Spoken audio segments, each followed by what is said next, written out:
Hello, my name is Joey Remp, and today I will be doing my C++ Programming 1 Assignment 3.1 using references to hack and bankrupting the terrorists. I just wanted to kind of read through the overview because this is a huge difference in terms of programming a game to this. But the overview is what I'm about to read. It is the following.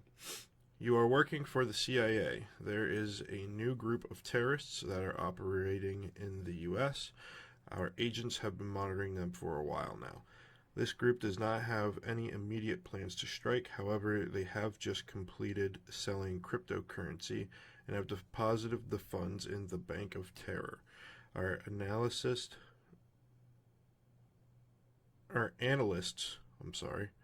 have concluded this transaction is so they can fund and build a network of people in the U.S. Your assignment is when the bank balance is checked the second time to hack and switch the funds in the terrorist account with the funds of Joe's Coffee Shop, a struggling local store that is a favorite of Langley's. So now it's kind of, like I said, that's the overview of the assignment. What we were meant to do is to use basically the reference function, I guess you can call it a function, the reference feature and the copy feature to give the variables different values and whatnot. So as you see, there's some points like down here, you can see that this becomes all nines. Here you will see that the coffee becomes a high number, the terror becomes a low number. This is the function that will have the reference in it, so that is something to keep in mind. This is the reference that will have just a copy in it. So the copy, just as a quick explanation, is just a one-time variable change, or it will, I guess I should say, the variable value will only change in here and will not change in the main function.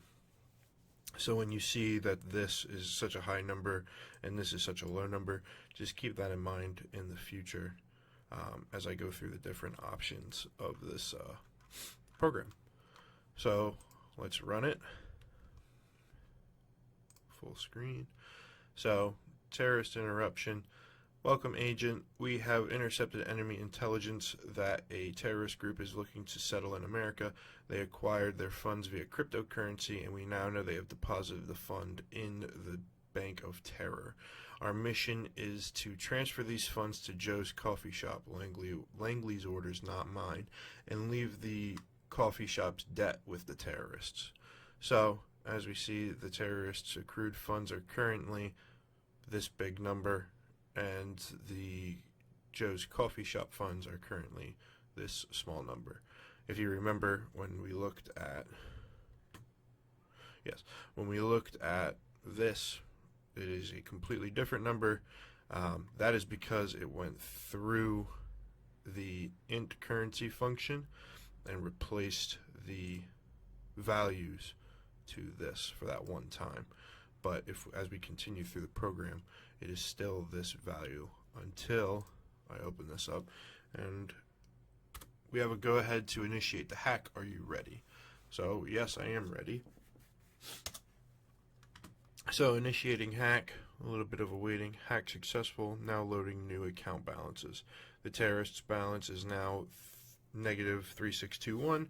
Joe's Coffee Shop is now this big number. So Joe's Coffee Shop just got a massive payday. And what happened there was, if we look at our accept mission function, we replied with a Y for yes. So it took in this, it started saying the hack was successful and did that loading screen that I showed off, this portion. And then it changed the value using the reference to the appropriate values, and that would have, obviously it doesn't show in the program itself, but that does change the value of the terror and the coffee in the main function, which is why if we see down here, we are printing this out as this. So those new variables have absolutely changed. So press any button, any key to continue. We'll do it once again. This time, we'll just type in nonsense.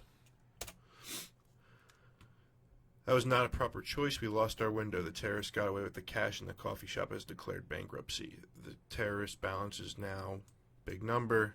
Joe's coffee shop balance is now big small number. So this is actually the value of the initial variables. So in the main function, that is the value of the main 2. And because we didn't change it at all, because we didn't put in an appropriate response, nothing changed down here. So the value stayed the same. And because, like I was talking about before with the one-time change, this copy showed it up here as what it was supposed to, but then after the copy function had ended, it reverted back to what it was in the main function. So we'll press any key to continue, press any key to close, and we'll run it one more time and just show what happens if you don't want to hack the terrorists. Good call on not hacking them, agent. Turns out the supposed terrorists were actually collecting funds to create world peace. Now not only is the entire world peaceful, but the coffee shop got full funding to make the best coffee in the world, and the business will thrive. And here we are, the terrorist balance is now as much as I could possibly put down, and the Joe's coffee shop is now as much as we could put down. Just kind of a fun little joke, just showing off the different functionalities of it all. If you scroll down, here's what happens if you do no, and again using the reference feature, it permanently changed the values of the coffee and terror function in the main function, or terror and coffee variable in the main function, to the assortment of 9s. Again, it was just kind of a funny little joke that we could put in. I clicked the wrong thing, I apologize. Funny little thing we could put in, that way we're still able to utilize everything and make it a bit more fun. I hope you enjoyed watching this, and I hope you all have a nice day.